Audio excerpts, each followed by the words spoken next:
तपाईं सम्पूर्ण दर्शक महानुभावहरूलाई हार्दिक स्वागत गर्न चाहन्छु। आज मैले अतिथिको रूपमा निम्त्याएको छु मंगोल नेशनल अर्गनाइजेसनको मूल सचिव सन्तोष तामाङज्यूलाई। आज हामी उहाँसँग रहेर नेपालको समसामयिक राजनीतिक विषयमा र मंगोल नेशनल अर्गनाइजेसनको आधिकारिक धारणाको विषयमा एक खालको बहस छलफल गर्नेछौँ। यतिखेर भने तपाईले देखिराख्नु भएको छ टिभी स्क्रिनमा आजको हाम्रो अतिथि सन्तोष तामाङज्यू। यतिखेर उहाँलाई नै स्वागत गरौँ। हजुर, यहाँलाई स्वागत छ। धन्यवाद। जय मंगोल। यतिखेर देशको एक खालको राजनीति समसामयिक राजनीतिलाई हेर्नुपर्दा नेपालमा चाहिँ राजा आऊ देश बचाऊ भन्ने खालको एक खालको नाराहरू घन्किराखेको छ, सडकहरू तातिराखेको छ, तताइराखेको छ हैन। अनि यो नेपालमा चाहिँ अब राजतन्त्र आउने सम्भावना चाहिँ के कस्तो छ, तपाईले कसरी हेर्नु भएको छ बताइदिनुस् न। एकदमै गम्भीर प्रश्न राख्नु भएको छ हैन। अहिलेको माहौल पनि त्यसरी तातिरहेको छ हैन। मुलुकमा राजतन्त्र चाहने तत्त्वहरू राजतन्त्रलाई पुनः फर्काउन सकिन्छ कि भनेर आन्दोलित छन्। अर्कोपट्टि केही गणतन्त्र पक्षधरहरू पनि आन्दोलन गरेर यस्तो गरिरहेछन्। तर यो चाहिँ के हो भने वास्तवमा नेपाल एउटा गणतान्त्रिक मुलुक हो। गणतान्त्रिक मुलुकमा प्रवेश गरिसकेको करिब 16-17 वर्ष भइसक्यो। त्यसकारण चाहिँ गणतान्त्रिक मुलुकमा प्रवेश गरेर गणतान्त्रिक संविधानमा रहेका नेपाली जनताहरू माझमा फेरि पनि हिजो एउटा उदाहरणको लागि मसान घाटमा पुगिसकेको राजतन्त्र, मसान घाटमा पुगिसकेको राजतन्त्र फेरि फर्काउँछु भन्नु चाहिँ त्यो ठुलो मूर्खता हो। त्यसकारण चाहिँ यो चाहिँ होला कसैको आडमा, कसैको उक्साहटमा, कसैको बलमा, कसैको स्रोतमा केही क्षण आन्दोलन गर्छन्, तर राजतन्त्र फर्किन्छ भन्नु चाहिँ बगेको खोला फेरि फर्किनु जस्तै हो।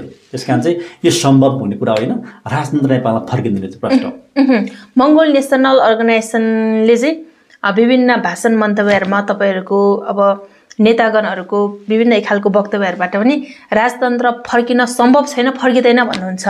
नेपालमा राजतन्त्र फर्किनै नसक्ने कारणहरू चाहिँ के हुन् त्यो बताइदिनुहोस् न मूल सचिवज्यू। नेपालमा राजतन्त्र फर्किनै नसक्ने कारण चाहिँ पहिलो कुरो त 2063 सालमा जब पहिलोचोटि नेपालमा लोकतान्त्रिक एउटा व्यवस्थाका लागि अन्तरिम संविधान बन्यो।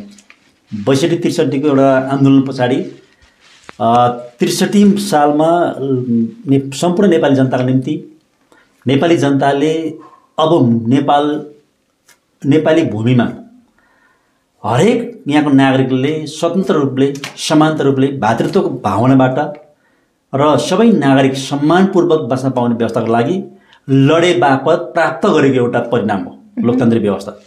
त्यो व्यवस्थाको निम्ति यहाँ चाहिँ हजारौँ चाहिँ नागरिकले ज्यान चाहिँ एउटा चाहिँ गुमाएका छन्, चाहिँ त्याग गरे, तपस्या गरेका छ। यसका निम्ति लोकतन्त्रवादी पक्षधरहरूले तपाईँको चाहिँ आन्दोलन गरेका छन्। त्यस कारणले गर्दाखेरि त्यो व्यवस्थाबाट प्राप्त गरेको आम नेपाली नागरिकलाई चाहिँ युगौँ युगसम्म चाहिँ समानता, भातृत्व र स्वतन्त्रताको भावनाबाट समुन्नत नेपाल निर्माण गर्नको लागि र चाहिँ एउटा मानव अधिकार सहित बाँच्न पाउने व्यवस्था निर्माण गर्नलाई चाहिँ बनेको व्यवस्था हो। त्यस कारणले यो व्यवस्थामा राजतन्त्र फर्किनु भनेको चाहिँ फेरि त्यो चाहिँ एउटा लडिसकेको रुख फेरि उठ्नु जस्तै हो। त्यस कारण चाहिँ मंगोल नेशनल अर्गनाइजेसनले के भन्छ भने मंगोल नेशनल अर्गनाइजेसन भनेको एउटा इतिहास, यसको चाहिँ पृथक एउटा सिद्धान्त छ, पृथक दर्शन छ, जुन दर्शनले हिजोआजसम्म एउटा एकल नस्लवादी चिन्तन बोकेका शासकहरू शासन गरिरहेको थियो, जसको कारणले गर्दा ब्राह्मणवाद हाबी भइरहेको थियो, हिन्दूवाद हाबी भइरहेको थियो, जसले गर्दा यहाँको बहुसङ्ख्यक नेपाली जनता भनेको यहाँको 80% मूलवासी हो। बहुसङ्ख्यक नेपाली जनताहरू चाहिँ आज राज्यको मूलधारबाट वञ्चित भएका थिए। अधिकार के हो थाहा थिएन, असुविधा के हो थाहा थिएन। त्यस परिवेशमा यस सङ्गठनका फाउन्डर प्रेसिडेन्ट महामानव डाक्टर गोपाल गुरुङज्यूले चाहिँ नेपाली जनताहरूलाई मुक्ति दिलाउन निम्ति यहाँको 80% मूलवासी मूल जाग्नुपर्छ, यहाँको बहुसङ्ख्यक नेपाली जनताहरू जाग्नुपर्छ। बहुसङ्ख्यक नेपाली जागेको खण्डमा मात्रै नेपाल साँच्चै नै नेपाल र नेपाली नेपाललाई तपाईँको एउटा परेबाजी नेपाल र नेपालीको भावना एकजुट बनाउन सकिन्छ भन्ने हिसाबले मङ्गोल नेसनल अर्गनाइजेसन एउटा दर्शन स्थापना गर्नुभएको। त्यो दर्शनले मात्रै वास्तवमा नेपाली जनतामा क्लियर बनाइदिएको छ कि नेपालको राजनीति के हो, कसरी अगाडि बढ्दैछ भनेको चाहिँ क्लियर पारिसकेर अहिले नेपालको राजनीति चाहिँ एउटा साँच्चै नै लोकतान्त्रिक समाजवाद मार्फत समानता भातृत्व समता मार्फत चाहिँ अब नेपाल बन्छ अनि मात्र नेपाली जनताको मुक्ति हुन्छ भन्ने दिशामा गइसकेको छ। त्यसकारण मङ्गोल नेसनल अर्गनाइजेसनले ती कुराहरूलाई नेपालको हकमा अहिलेसम्मको राजनीतिक व्यवस्थाबाट चाहिँ नेपालको पक्का लोकतन्त्र चाहने, नेपाललाई लोकतन्त्र चाहने, लोकतान्त्रिक मुलुकमा रूपान्तरण गर्न सक्ने, लोकतन्त्र चाहने, नेपाली जनतालाई मुक्ति गराउने, हरेक किसिमको समानतावाद र चाहिँ साम्राज्यवादबाट मुक्ति गराएर चाहिँ नेपाली जनतालाई चाहिँ एउटा जिउँदो मान्छे बनाएर चाहिँ सार्थक जीवन जिउने बाटोमा त्यो व्यवस्थामा चाहिँ मङ्गोल नेसनल बढेको कारणले चाहिँ मङ्गोल नेसनल अर्गनाइजेसनले मात्रै लोकतन्त्रको निम्ति बलियो एउटा चाहिँ एजेन्डा बोकेर गएको कारणले गर्दाखेरि मङ्गोल नेसनल अर्गनाइजेसनले चाहिँ लोकतान्त्रिक समाजवादको निम्ति अथवा लोकतान्त्रिक व्यवस्थाको निम्ति एउटा बलियो आधार बनाएर हिँडेको सङ्गठन हो। त्यसले गर्दाखेरि मङ्गोल नेसनल अर्गनाइजेसन चाहिँ हामी के भनिरहेको छौँ भने अब यो मुलुकमा चाहिँ राजतन्त्र व्यवस्था भनेको हामीले मङ्गोल नेसनल अर्गनाइजेसनको फाउन्डर प्रेसिडेन्ट महामानव रघुजीले नै हिजो लामो समयको उहाँको योगदान छ, उहाँको त्याग छ, उहाँले जेल जीवन बिताउनु भएको छ चाहिँ उहाँले चाहिँ एउटा चाहिँ भूमिगत जीवन बिताउनु भएको छ।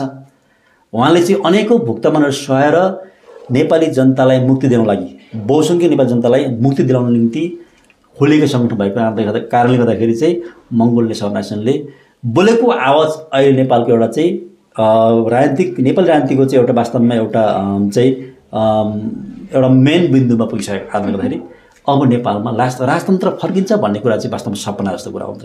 त्यो सपना हो होइन, राजतन्त्र फर्किने कुराहरू आधारहरू केही पनि छैन। पहिलो राजतन्त्र फर्किँदैन भन्ने आधार चाहिँ के छ भने एक त बहुसङ्ख्यक नेपाली जनताले अब यो व्यवस्था एकल नस्लवादी शासन व्यवस्थालाई प्रश्रय दिने होइन, बहुसङ्ख्यक नेपाली जनतालाई चाहिँ दास बनाउने व्यवस्था भएको कारणले गर्दा यसलाई चाहिँ त्यागिसकेको व्यवस्था हो होइन। अर्को कुरो आम यहाँको सबै नागरिकहरूको आफ्नो चाहिँ चलनअनुसार आफूले अङ्गीकार गरेको धर्मअनुसार सबै धर्मावलम्बीहरूले चाहिँ बाँच्न पाउने व्यवस्था चाहिँ लोकतान्त्रिक व्यवस्था अर्थात् गणतान्त्रिक व्यवस्था भएको कारणले गर्दाखेरि यो व्यवस्थामा त्यो व्यवस्था सहितको संविधान बनिसक्यो। 72 सालमा 63बाट अन्तरिम संविधान बन्यो, 72मा आएर पूर्ण संविधान बन्यो। त्यो 72 सालमा बनेको संविधान चाहिँ लोकतान्त्रिक गणतन्त्रात्मक संविधान हो जसले चाहिँ सङ्घीयता र धर्मनिरपेक्षतालाई स्पष्ट सत्किटान गरिएको छ। त्यसले गर्दाखेरि यो संविधानमा राजतन्त्रको वकालत गर्न अधिकार पनि छैन वास्तवमा।